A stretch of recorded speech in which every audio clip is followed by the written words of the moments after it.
Salut à toutes et à tous. Dans cette vidéo, je vais vous expliquer les lois dites de Snell-Descartes relatives au phénomène de réflexion et de réfraction que l'on observe lorsque la lumière passe d'un milieu transparent à un autre. Je verrai également avec vous comment la réfraction permet d'expliquer la dispersion de la lumière par un prisme. Vous êtes prêts? Alors, c'est parti!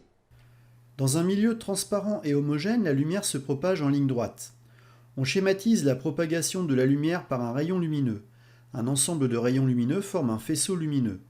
Lors du passage d'un milieu transparent à un autre, la lumière peut subir un phénomène de réflexion et de réfraction. On schématise le phénomène de réflexion et de réfraction à l'interface entre deux milieux transparents différents, tel qu'indiqué à l'écran. Les rayons incidents, réfléchis et réfractés forment des angles particuliers repérés par rapport à une droite de référence appelée normale, dont la direction est orthogonale à la surface de séparation appelée dioptre. La première loi de Snell-Descartes énonce le fait que rayon incident, rayon réfléchi, rayon réfracté et normal appartiennent au même plan géométrique. La deuxième loi de Snell-Descartes fait intervenir quant à elle deux relations mathématiques liant les angles entre eux. La première est telle que n1 fois sinus I1 est égal à n fois sinus I2 pour le phénomène de réfraction, et la deuxième, I1 est égal à R pour celui de la réflexion.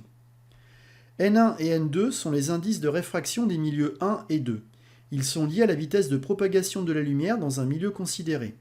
Je vous donne à titre indicatif un tableau dans lequel figurent quelques valeurs d'indice de réfraction. On remarque en particulier que plus l'indice de réfraction est grand, plus la célérité de la lumière dans le milieu est faible. À l'écran apparaissent les phénomènes de réflexion et de réfraction pour un angle d'incidence I1 de plus en plus grand lors du passage de la lumière d'un milieu moins réfringent vers un milieu plus réfringent. Pour un angle d'incidence I1 donné, lorsqu'un rayon lumineux se propage d'un milieu de faible indice vers un milieu de plus fort indice, le rayon réfracté se rapproche de la normale, et il existe toujours un rayon réfracté et un rayon réfléchi. Supposons par exemple qu'un rayon lumineux se propage de l'air vers l'eau avec un angle d'incidence I1 est égal à 30 degrés. Quelle est la valeur de l'angle de réfraction I2 ? L'indice de réfraction de l'air vaut 1 et celui de l'eau 1,33. Appliquons la deuxième loi de Snell-Descartes relative au phénomène de réfraction, à savoir n1 fois sinus I1 est égal à n2 fois sinus I2. Nous pouvons facilement en déduire sinus I2 tel qu'indiqué à l'écran. En remplaçant les expressions littérales par leur valeur, le calcul conduit à une valeur de 0,375 pour le sinus de l'angle I2. La valeur de I2 s'obtient avec la calculatrice en utilisant la fonction sinus à la puissance -1, inverse de la fonction sinus. Cette fonction est appelée en mathématiques arc-sinus. On obtient ainsi un angle de 22,1 degrés. À l'écran apparaissent les phénomènes de réflexion et de réfraction pour un angle d'incidence I1 de plus en plus grand lors du passage de la lumière d'un milieu plus réfringent vers un milieu moins réfringent. Pour un angle d'incidence I1 donné, lorsqu'un rayon lumineux se propage d'un milieu de fort indice vers un milieu de plus faible indice, le rayon réfracté s'éloigne de la normale. Il existe un angle d'incidence limite, noté I1 limite, au-delà duquel il n'existe plus de rayon réfracté. C'est le phénomène de réflexion totale. Le dioptre, bien que transparent, se transforme alors en un miroir. Illustrons ce phénomène de réflexion totale dans le cas de la réfraction de la lumière de l'eau vers l'air. La réflexion totale intervient pour un angle I1 limite dont nous allons calculer la valeur. Pour cet angle particulier, l'angle de réfraction I2 vaut 90 degrés. L'application de la deuxième loi de Snell-Descartes relative à la réfraction permet de calculer le sinus de l'angle I1 limite, puis la valeur de cet angle lui-même. Au-delà de 48,6 degrés, les rayons lumineux sont piégés dans l'eau. Il n'y a plus de réfraction de l'eau vers l'air. Ce phénomène de réflexion totale est utilisé dans les fibres optiques à saut d'indice.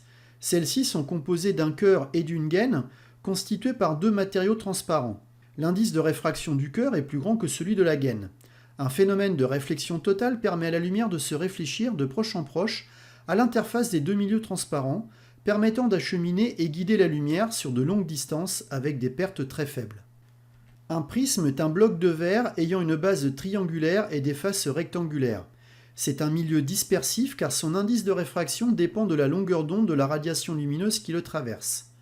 Un milieu dispersif permet de décomposer une lumière polychromatique. Un milieu dispersif ne fait que dévier une lumière monochromatique. Un prisme ne fait que dévier un faisceau lumineux monochromatique. En revanche, un prisme dévie et décompose un faisceau lumineux polychromatique tel que celui de la lumière blanche. La dispersion de la lumière est due à l'indice de réfraction du verre qui dépend de la longueur d'onde selon la loi de Cauchy. On remarque en particulier que l'indice de réfraction du verre pour la lumière violette est plus grand que celui pour la lumière rouge. Cela explique le fait que la lumière violette est plus déviée que la lumière rouge lors de la traversée d'un prisme. La figure colorée recueillie en sortie sur un écran s'appelle un spectre. Le phénomène de dispersion de la lumière blanche s'observe dans la nature lors de l'apparition d'un arc-en-ciel. Ce sont dans ces cas les gouttes d'eau qui jouent le rôle d'un système dispersif. Là encore, cela est dû au fait que l'indice de réfraction de l'eau dépend de la longueur d'onde de la lumière qui la traverse, tel qu'indiqué dans le tableau visible à l'écran. Voilà, j'espère que vous en savez désormais un peu plus sur la réfraction et la dispersion de la lumière. Je vous remercie de votre attention et vous donne rendez-vous très vite pour de nouvelles aventures. À bientôt, au revoir.